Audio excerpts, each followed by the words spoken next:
बहुत दुखी मन से मैं अपना टीचर की भूमिका निभाई, या उसके बाद भी जो मेरा रिश्ता रहता है स्टूडेंट वर्क के साथ। आज जो भारत की शिक्षा का स्तर और पद्धति है, इतनी शर्मनाक है, डूब मरने लायक है। और ये केवल इसलिए नहीं कि नीट का स्कैम हुआ, मतलब कैसे इम्तिहान है जहाँ पेपर लीक हो जाता है, सारे देश में बवाल मच जाता है। ये कोई तरीका ही नहीं है किसी को सिलेक्ट करने का। आपको लगता है कि नालंदा में ऐसे पेपर होते होंगे जो लीक करने के? जिसको कुछ ज्ञान है उसके साथ किताबें भी रख दो, मैं तो कह रही हूँ सारी किताबें लाने दो, फिर भी आपको पता चल जाएगा किसमें क्या काबिलियत है क्या नहीं है। ये सीक्रेट है वो। और मैं जितने साल दिल्ली यूनिवर्सिटी में लेक्चरर के रूप में, फिर रीडर के रूप में काम किया, मैंने केवल 1 साल इमरजेंसी में मुझे मजबूरी एग्जामिनर बनना पड़ा। मैं नहीं मानती थी, हालांकि उसके लिए एक्स्ट्रा पैसे मिलते हैं, इसलिए टीचर्स बड़े उत्सुक होते हैं कि पर पेपर इतने एक्स्ट्रा पैसे गर्मियों की छुट्टियों में मिल जाए। नेवर एक्सेप्टेड इट, क्योंकि किसी को भी पास फेल करना उसकी जिंदगी के साथ बहुत बड़ा अन्याय है। और इम्तिहान मुझे मालूम है, even as a student I hated exams, because what were you expected to do? Vomit. थोड़ा सा रट्टा मार लो, थोड़ा सा आपको पता है ये 10-15 सवाल है, रट्टे मार लो और जाके उल्टी कराओ। और मुझे उल्टी करने में भी नफरत होती थी और उल्टी स्टूडेंट्स की झेलने में भी, इसलिए मैं कहती मुझे झेलना ही नहीं है। और जिस कदर जैसे जैसे पेपर पढ़ने पड़ते थे, इतना बुरा हाल है। आप बताइए, मैं जब यूनिवर्सिटी में शुरू किया, मैंने हर साल जो मेरा बैच होता था, मैं अपने स्टूडेंट्स को सबसे पहला एक ही एक्सरसाइज देती थी, right an essay on yourself. और आज भी मुझे अगर कोई रिसर्च असिस्टेंट रखना होता है, जॉब एप्लीकेंट्स जो आते हैं, तो मैं ये कहती हूँ right an essay on yourself. मैं कसम से बताऊं, एक इंटेलिजेंट एसे आज तक मुझे नहीं मिला, एक भी। क्या होगा? माई सेल्फ, पहला ही सेंटेंस गलत, माई सेल्फ नीना गुप्ता या जो भी, father's name, my father's name so and so, my uncle officer in IPS officer, my so and so। मतलब मैरिज एडवर्टीजमेंट होती है ना कि हमारे ये रिश्तेदार है, तो मैं ये कहती थी ये आपके ऊपर, इससे तो अच्छा बच्चे गाय पे ऐसे लिख देते थे। और मुझे याद है महाराष्ट्र के एक मैं गांव में कुछ रिसर्च के लिए गई थी, और वहाँ मुझे बताया गया कि हाँ इस क्लास गांव का सबसे होनहार ये बच्चा है, और मुझे उससे इंट्रोड्यूस कराया गया। बहुत ही संभ्रांत, बहुत ही मतलब सीरियस बच्चा लग रहा था कि सीरियस है पढ़ाई के बारे में। तो उसे भी मैंने कहा बेटा मेरे लिए अपने ऊपर ऐसे लिख दो। बड़े उत्साह से उसने कागज पेंसिल तो उठाया, फिर बोला क्या टॉपिक? मैंने कहा अपने ऊपर, right an essay on yourself. आप मानिए क्या जवाब था उसका? मैम ये तो हमारे कोर्स में ही नहीं था। हमारे कोर्स में ही नहीं था अपने बारे में ऐसे। ये हालत है आपके बेस्ट बच्चों की। स्कूली शिक्षा 12 साल, वो उसके बाद कॉलेज, इतना ब्रेन पावर का डिस्ट्रक्शन होता है स्कूली शिक्षा में। मैं नहीं मानती ये केवल भारत की बात है। ये जो फॉर्मल टीचिंग इंस्टीट्यूशंस जो हमने नकल तो कर ली अंग्रेजी शासन के दौरान, उन्हीं के तर्ज पे स्कूल और हायर एजुकेशन जिसको कहते हैं, इतने नखित ब्रेन हो गए हैं कि लोगों को, एक छोटी सी बात बताऊं मैं, छोटी सी, मैं कहीं भी होटल में अगर रहने जाती हूँ, अक्सर बाहर लोग बुलाते हैं तो 5 स्टार ही होता है या फैंसी होती जगह, तो मैं हमेशा एक रिक्वेस्ट करती हूँ, जरा मुझे ऐसा कमरा दीजिए जो सन फेसिंग हो, मुझे सुबह की सूरज की किरणें। आज तक एक होटल में ये नहीं हुआ कि जो रिसेप्शनिस्ट वहां बैठी है उसको पता है सन किधर से उगता, आपका होटल किस दिशा में फेस करता है, आज तक एक बार नहीं हुआ। फिर मुझे कंपास निकालनी पड़ती है, आजकल तो है ना हमारे सबके मोबाइल पे। ये हाल है। वो छोड़ो, ड्राइवर के लिए, शिक्षा के लिए, नौकरी के लिए 3 महीने पहले ही मेरे पास 5, 6, 7, 8 बच्चे आए, बीकॉम भी उसमें। बीकॉम में। आप मानेंगे लेफ्ट राइट नहीं पता। मैंने पूछा अगर यहाँ मेरे घर से आपको लाजपत नगर जाना है, अब 10-15 साल ड्राइविंग कर चुके हैं तो पढ़े लिखे ही हैं, तो आप बताएंगे क्या रूट लेंगे, आप क्या रूट लेंगे? मैम इधर से जाएंगे ना, फिर इधर मुड़ जाएंगे, फिर इधर से थोड़ा आगे जाके तो फिर ये नोबडी कुड से हम यहाँ से मथुरा रोड पहुँचेंगे, मथुरा रोड से सीधे करीब 3 किलोमीटर जाएंगे तो नेहरू प्लेस का टर्न आएगा, वहाँ मतलब कोई सवाल ही नहीं, सड़क का नाम भी पता हो, आप जिस कॉलोनी में या जहाँ रहते हैं उसके बाहर की मेन रोड क्या है, उसका नाम मथुरा रोड है, ये भी पता हो। आप बदरपुर में रहते हैं, वो नहीं पता, और वो आश्रम तक कौन सी सड़क जानी है, ये बुरा हाल है। अनएम्प्लॉयबल लोगपन हम पैदा कर रहे हैं, इतना बड़ा क्राइसिस है। हम आर्टिफिशियल इंटेलिजेंस की मैनेज कारें बना रहे हैं, हमारे ड्राइवर को लेफ्ट राइट नहीं पता, अपने घर का रास्ता नहीं बता सकते बंदे। इधर से जाएंगे ना, कोई रास्ता पूछो तो बस थोड़ा आगे जाना, तो फिर इधर ऐसे ऐसे ऐसे करके, ये क्या, ये नहीं कोई बता सकता कि सीधे जाओ, फिर 500 गज के बाद राइट मुड़ जाना, फिर उसके बाद 100 गज के बाद एक लेफ्ट टर्न आएगा, नहीं, अच्छे खासे। और मैं क्योंकि एक एडिटर भी रही मानुषी जर्नल की, इतने साल तक मैं सच्ची चिथड़े हो गया मेरा दिल और दिमाग, क्या बोलते हैं, blisters on my head and heart, reading manuscripts from PhDs, heads of department which read gibberish, which read like gibberish। आज अगर आपके PhD 5 वाक्य किसी भाषा में सही नहीं लिख सकते, मदर टंग पढ़नी नहीं, हिंदी क्यों पढ़ें, वो तो नौकरों की भाषा है, अंग्रेजी आनी नहीं, कम से कम सही तो नहीं लिखनी आनी, वोकैबुलरी इतनी कम है कि अगर आप और भी ऐसे मैं करती, चलिए मुझे अपने बारे में नहीं, कौन सी फिल्म देखी उसके बारे में लिख दो। अब फिल्म देख के आए हैं, पसंद आई है, तो मैं बहुत अच्छी एक्टिंग थी, बहुत ही अच्छी एक्टिंग, ये फिर मैडम स्टोरी लाइन भी ना बड़ी अच्छी थी, गाने भी अच्छे थे, मतलब क्या क्या अच्छा था गानों में, उनमें क्या गुण था, क्या लिरिक्स थे, स्टोरी लाइन में क्या अच्छा लगा, किसी के पास डिस्क्राइब करने की। अगर आपके देश में 10, 20, 50 लोग हैं जो फिल्म रिव्यू लिख सकते हैं, फिल्म को डिस्क्राइब कर सकते हैं, वो कोई बड़ी बात नहीं है। एक BA MA का बच्चा बात ना बता सके आपको कि फिल्म में क्या अच्छा लगा, इतनी कम वोकैबुलरी। और मुझे जब मैं रामायण पढ़ी तो मेरा एक वहाँ रामायण में सबसे फेवरेट एक वो एपिसोड है जहाँ श्री लक्ष्मण और श्री राम पहली बार हनुमान जी से उनका साक्षात्कार होता है, और आपस में दोनों भाई क्या बात कर रहे हैं, दोनों भाई बात कर रहे हैं कि ये जिस तरह अपने को इन्होंने इंट्रोड्यूस किया। अब देखिए मैं भी अंग्रेजी में ठोक रही हूँ, खिचड़ी पकाते हैं मेरे जैसे लोग भी, I consider all of us linguistic cripples. तो वो बोल रहे हैं कि जिन शब्दों का प्रयोग कर रहे हैं, जो भाषा का चयन है, जो बॉडी का पोस्चर है, और जिस तरह अपनी बात को कहने का लहजा है, ये तो बहुत ही विद्वान व्यक्ति लगता है, बहुत बारीकी से एक एक चीज नोट करके ये दोनों भाई हनुमान जी को असेस करने। अभी मैं कैमरा लेके पहुंच जाऊं दिल्ली यूनिवर्सिटी, JNU, कहीं भी, और मैं बच्चों को कहूँ जरा 20 सेंटेंस अपने बारे में बोल दो, तो अधिकतर क्या होगा, what ma'am, you know I come from my father, ऐसे you know करके आधी से ज्यादा बात तो you know होगी कंधे उचका के। अपने बारे में 20 सेंटेंस, 20 वाक्य सही भाषा में कोई बता सके, ये संभव ही नहीं रहा आज के दिन।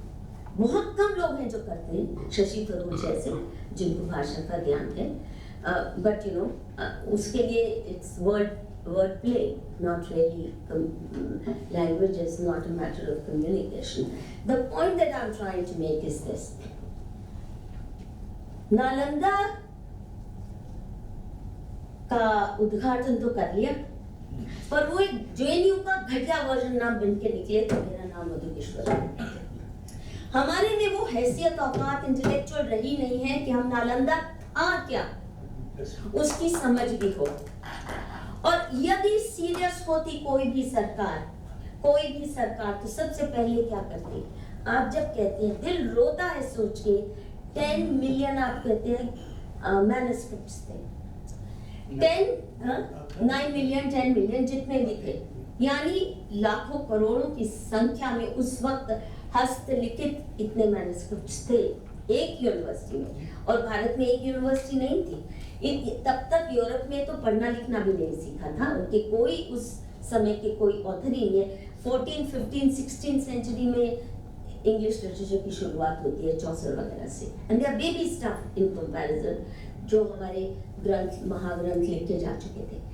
अब वो 9 मिलियन क्या थे, क्योंकि इनमें से बहुत से चाइनीज स्कॉलर्स ले जा चुके थे, टिबेटन्स ले जा चुके थे, ट्रांसलेट कर चुके थे। हमारी निठल्ली भारत सरकारों को ये नहीं सूझा, हमारे किसी शिक्षा मंत्री या मंत्रालय को ये नहीं सूझा कि जो कम से कम तिब्बत में है, चाइना में है, वो ट्रांसलेशन में से कम से कम वापस उनका लेखा जोखा तो ले ले, एक डिजिटल आर्काइव तो बना ले। आप नालंदा बनाएंगे, आप intellectual slum of the west, उससे ज्यादा कुछ बनाने की। आज जेएनयू हमारी सबसे मेरी जेएनयू की पैदाइश हुई, and I consider my self a JNU survivor, convent school survivor, Miranda house survivor and JNU survivor. हमारी JNU भी, it is an intellectual slum of the West. It is not really a vibrant university, and I can say it with confidence कि मुझे जो भी मैंने college और university में सीखा वो सब निकाल के कूड़े की टोकरी में फेंकना पड़ा। I used to say, and I still say, I measure my progress in terms of the garbage I shed every year from my brain, जो ठूसा गया था, कबाड़ और कचरा, इतने false narrative, इतना झूठ, हमारे इतिहास के बारे में इतना झूठ हमें पेला गया। जेएनयू की मैं हिस्ट्री की स्टूडेंट थी और क्या क्या नहीं, वो सरवाइव किया, वो कैसा वो जहरीला नैरेटिव सरवाइव करके एक नॉर्मल इंसान के रूप में आज बची रही, वो इसलिए क्योंकि I never took book learning seriously. और मैंने जितना भी रिसर्च किया है वो मैंने कोई ऐसा नहीं किया जहां मुझे अथॉरिटीज को कोट करना पड़े। All my research, whether tribal women rights को लेके उनके फील्ड स्टडी, रिक्शा वालों की जिंदगी, उनका PIL लेके गए, स्ट्रीट वेंडर्स, देयर लाइव्स, पूरी डॉक्यूमेंटेशन, फिल्में बनाई, किताबें लिखी, वो सारी जिसमें मुझे किसी की कोट करने की जरूरत नहीं है अथॉरिटीज।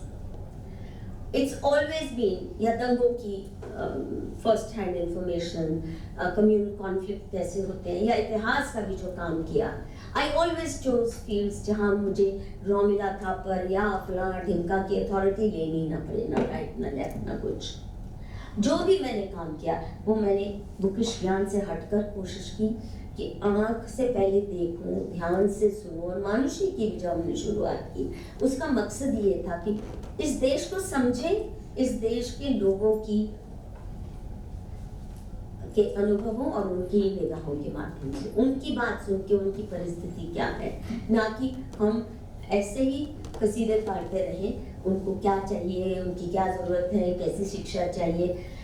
और मैं ये दावे के साथ कह सकती हूँ, दावे के साथ कह सकती हूँ कि ये मॉडर्न स्कूली शिक्षा, कॉलेज शिक्षा से पहले की जो शिक्षा थी इस देश में, गुरुकुल पद्धति को तो काफी डिस्ट्रॉय किया, पहले इस्लामियों ने आके, फिर अंग्रेजों ने आके पूरी तरह, लेकिन फिर भी जो ज्ञान परंपरा लोग अपने परिवार से सीखते थे, एक किसान का बेटा जब अपने पिता, माता, दादा, दादी, नाना, नानी से जो ज्ञान सीखता था, और हम उन किसानों को इलिटरेट कह देते हैं, किसान सॉइल स्पेशलिस्ट भी है, सीड्स का ज्ञान, वो बॉटनिस्ट भी है, और उसको वेदर का, उसको फूड प्रिजर्वेशन का ज्ञान है। कितनी साइंसेस आती है। मैंने बॉटनी पढ़ी स्कूल में, तो मुझे तो एक आलू का पौधा नहीं उगाना आया। I couldn't even tell the difference between mooli and aloo का पौधा। परंतु जो किसान है वो केवल मूली, आलू या जो उसने उगाना है वो नहीं, एक एक वीड का, एक एक वनस्पति का उसको ज्ञान होता है। कौन सा वनस्पति खाने लायक है, कौन सा नहीं है, कौन सा किस काम में आता है। और ये मेरे लिए बहुत हम्बलिंग एक्सपीरियंस। मेरे कुछ साल पहले, अक्सर हमारे यहाँ ट्राइबल महिलाएं आजकल डोमेस्टिक काम के लिए मिलती है, और मैं देखती हूँ जो अनपढ़ तथाकथित होती हैं, जो खेती से जुड़ी आती हैं, इतनी ज्ञानी होती है। अब एक शांति जी का उदाहरण दूं, बिल्कुल निरक्षर, टोटल निरक्षर, पर वो महिला कितनी ज्ञानी, क्या क्या खेती तो आती है, ऑर्गेनिक जिसको हम कहते हैं, जिसके लिए अब हम बड़ी बड़ी किताबें और क्या क्या करते हैं, पोल्ट्री कैसे ऑर्गेनिक खाद, वो तो खैर आना ही है उनको। उसके साथ वो जब घर से मार्केट भी सब्जी लेने जाती थी, तो जंगली पौधे जो उगे होते थे पार्क में या आसपास, उसको पता होता था कि कौन से हैं जिसका अच्छा साग बन जाएगा। आए दिन मेरे लिए नए साग बनते थे। सिर्फ ये वाइल्ड जो पार्क्स में, पार्क्स के किनारे या पेड़ों के, I used to have so many such exotic thing. कौन से पेड़ का फल, फूल, उसकी सब्जी कैसे बननी है जो सड़ते रहते हैं। She was so ज्ञानी। उसके अलावा घर में सांप निकल आया, अभी हम जैसे को तो हाथ पांव फूल जाते हैं। हमारे को किसी ने बॉटनी पढ़ी हो, बायोलॉजी पढ़ी हो, किसी ने बताया सांप से कैसे हैंडल करना है। उसको पता था सांप को मारना नहीं है, जीव हत्या है, लेकिन घर में भी नहीं रहने देना। उसको कैसे निकाल के, बहुत बार इज्जत, चूहे को भी मारना नहीं है पर बाइज्जत बाहर निकालना है। मैं तो चूचा चूचा करने खुद ही रोने लग जाती हूँ अगर मेरे घर में चूहा कूद रहा है मेरे बेड पे। I would know what to do. So what good is my bloody education. She knew, for example, कौन सी वनस्पति से कौन सा तेल बनता है, किस घुटने के दर्द के लिए क्या चाहिए, बाल के लिए क्या चाहिए, मालिश कैसे, मतलब सारा जीवन कलाएं इतनी।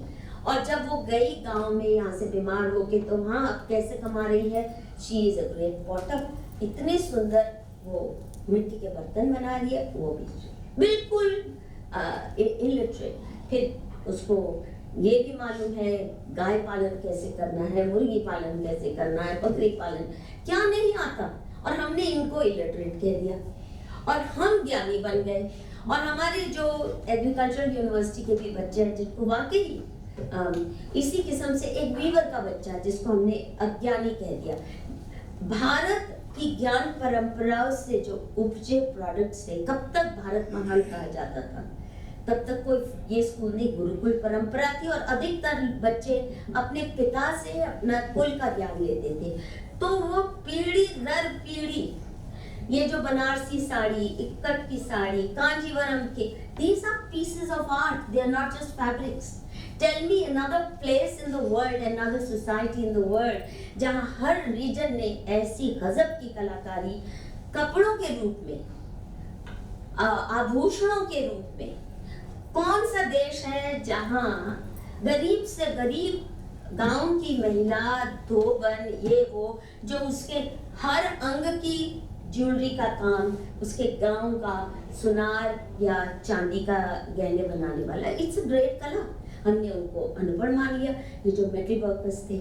सुनार की आज जो हालत है, do you know the highest rate of suicides is not even farmers of India, it's sunars। क्योंकि इतनी सुंदर हस्तकला, ये मैंने 1996 में एक फिल्म बनाई थी हमारे पारंपरिक टेक्नोलॉजिस्ट पे, और मेरे को सच में वो भी इतना रुलाई आई जो हालत मैंने देखी अपने। अब जैसे कांजीवरम साड़ी बनाने वालों की जब मैं इंटरव्यू कर रही थी, तो एक नहीं कई परिवारों ने कहा कि हम जो साड़ी बनाते हैं, ये पूरी उम्र काम करके अपनी बेटी के विवाह में एक साड़ी देने की मेरी हैसियत नहीं है कांजीवरम की। खुद उनको अब वो सिंथेटिक साड़ी 100-200 वाली पहननी पड़ती है क्योंकि वो फटती भी नहीं है। ये हाल हमने कर दिया है। जो ज्ञान परंपराओं से उपजे बच्चे थे, आपने कभी नहीं उस वक्त सुना होगा कि कोई अनएम्प्लॉयड। क्यों? क्योंकि पैदा होते ही वो, और एक वीवर, आप अनपढ़ कैसे कह सकते हैं? कितने वीव का काउंट है, उसमें क्या थ्रेड, कौन सा रंग कैसे लगेगा, इतनी कलाओं जा। अब वो टेक्सटाइल इंजीनियर बन जाते हैं और घटिया से घटिया टेरिलिन के वो जो या विस्कोस के कपड़े, उसको हम इंजीनियर बोलते हैं। when they can't really do anything except run the machine. We've lost that, we are losing that कला। और आज जब लाखों की संख्या में हम पाते हैं कि कांजीवरम सिल्क बनाने वाले या बनारसी सिल्क की साड़ियाँ बनाने वाले दिल्ली में आके रिक्शा चलाना ज़्यादा बेहतर समझते हैं, इसमें ज़्यादा कमाई है बल्कि उस काम में। तो क्या किया हमने हमारी शिक्षा पद्धति में? और मुझे एक बताइए, एक क्वालिटी चीज़ प्रोड्यूस की हो हिंदुस्तान ने। आज भी जब कोई विदेश से आता है तो उसको कहाँ शॉपिंग के लिए ले जाते हैं? कहाँ लेके जाते हैं? रिलायंस के स्टोर में नहीं, चांदनी चौक भी नहीं, वो कॉटेज एम्पोरियम पहले, क्योंकि वहाँ सारे देश की जो हस्तकलाएं हैं उसका सम्मिश्रण करके, भला को हमारी कमला देवी चट्टोपाध्याय जी ने, जबकि पूरे लिप्त हो चुके थे हमारे हाथ करघा वगैरह, तो उन्होंने जाके गांव जाके ढूंढा कौन सी वीव्स खत्म हो चुकी है। लोगों ने अपने चरखे फेंक चुके थे, मतलब स्टोर में रख दिए, इस्तेमाल नहीं हो रहे थे। वो गांव गई, उन आर्टिजन्स को दोबारा प्रोत्साहित किया। फिर आज़ादी के बाद कॉटेज इंडस्ट्रीज एम्पोरियम, अब तो खैर बाबुओं ने उसको अपने हाथ में ले लिया। किसी जमाने में रियली एक्सपर्ट्स लेते थे, and you could get Marvels of beauty. हमारे घर के बर्तन भी जो ट्रेडिशनल होते थे, ट्रेडिशनल बर्तन, each was a piece of art. पुराने जमाने के झाड़ू भी they were all pieces of art। और ये मुझे तब पता चला, मैं बाली गई, हाँ देखा इतने सुंदर झाड़ू को। बाली का कल्चर तो आप जानते हैं, यहीं से गए थे वो लोग उड़ीसा से। they had still maintained it, पर हमने वो सब कलाएं भूल दी, जिनको हम अभी कुम्हार, वो मिट्टी के बर्तन वाले सिर्फ सोचते हैं कि दिए ले लिए, दिवाली से तो बहुत बड़ा काम कर लिया हमने इनके लिए। The fact of the matter is they were our hydraulic engineers। बड़े तालाब, water harvesting structures, हर मंदिर के साथ जो सुंदर ये जैसे कलाकृतियों वाले इतने हमारे जो तालाब होते थे, रानी की बाव जैसे अहमदाबाद में है, दिल्ली में भी अग्रसेन की बावली है।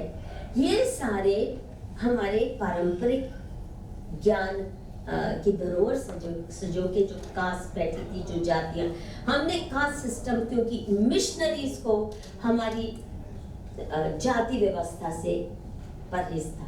वो इस्लामी और मिशनरी दोनों को नफरत है। क्यों? क्योंकि अगर जाति व्यवस्था बनी रहती तो समाज टूटता नहीं, तो कन्वर्जन हो नहीं पाते। कन्वर्जन क्यों नहीं होते थे? कि जाति से बाहर कर देंगे, कोई जाति से बाहर नहीं होना चाहता। जाति में रहने में इतनी सुरक्षा थी, लोगों को नहीं होना चाहते थे। हमने एंटी कास्ट मूवमेंट, अम्बेडकर को खुदा बना लिया, जिसने इतना विकृत रूप हमें दे दिया, जो कि बोरोड फ्रॉम द मिशनरीज। वो विकृत रूप लेके हम आज बैठे हैं। और हमारी मॉडर्न शिक्षा दो किस्म के भारतीय सिर्फ पैदा कर रही है। Can I just take 2-3 minutes? Is it okay? Just a few minutes. जिसको हम मॉडर्न एजुकेशन कहते हैं, तो दो किस्म के भारतीय मेनली कर रहे हैं। एक, जैसे बहुत भारी मात्रा में अनएम्प्लॉयबल लुम्पेंस। अंग्रेजों के बारे में कहा जाता था, they wanted to make an army of clerks. चलो अच्छे क्लार्क तो बनाते थे, अपने काम के लिए अच्छे क्लार्क तो बनाने उन्होंने उसका इंतजाम तो कर लिया। आज अच्छा क्लार्क नहीं आपको मिल सकता, टाइपिस्ट नहीं अच्छा मिल सकता, computer operator. I mean you know you get man of letters. मेरे कोलीग धीरूभाई थे, वो कहते थे मैन ऑफ लेटर्स मिलते हैं, यानी कीबोर्ड पे ABCDE ये तो आता है, और उसे शब्द बनते हैं उसका मतलब नहीं पता। माँ बहन की गालियां लिख के दे दो, वो टाइप कर देगा, उसे पता नहीं चलेगा। ये हालत है। आपको टाइपिस्ट अच्छा नहीं मिल सकता, आपको सिक्योरिटी गार्ड अच्छा नहीं मिल सकता। सिक्योरिटी गार्ड के लिए कम से कम ये तो चाहिए, कहाँ खड़े हो आप, इस सड़क का नाम क्या है, कुछ हो जाए, हादसा हो जाए, लोकल पुलिस स्टेशन कहाँ है, क्या करना है उस हाल में। Honestly, the level at which we have sunk, it's difficult to get qualified. We have unemployable people at all levels, at all levels. और लोगों को पता भी नहीं है कि हम क्वालिफाइड नहीं है, क्योंकि मोदी जी ने बता दिया एस्पिरेशनल इंडिया। और ये तो अपवर्ड मोबिलिटी, दुनिया को कॉन्कर करेंगे, अब विश्व गुरु बनेंगे ना। विश्व गुरु किसके बलबूते पे बनेंगे? 4 सेंटेंस किसी भाषा में लिख नहीं सकते, और भाषा का ज्ञान न होना। जब भाषा का ज्ञान नहीं तो कॉन्सेप्ट्स कैसे आप पकड़ेंगे? How can you play with ideas? How can you grasp ideas? How can you have a sense of your past और योर फ्यूचर अगर आपको भाषा का ही ज्ञान नहीं है? एक तरफ ये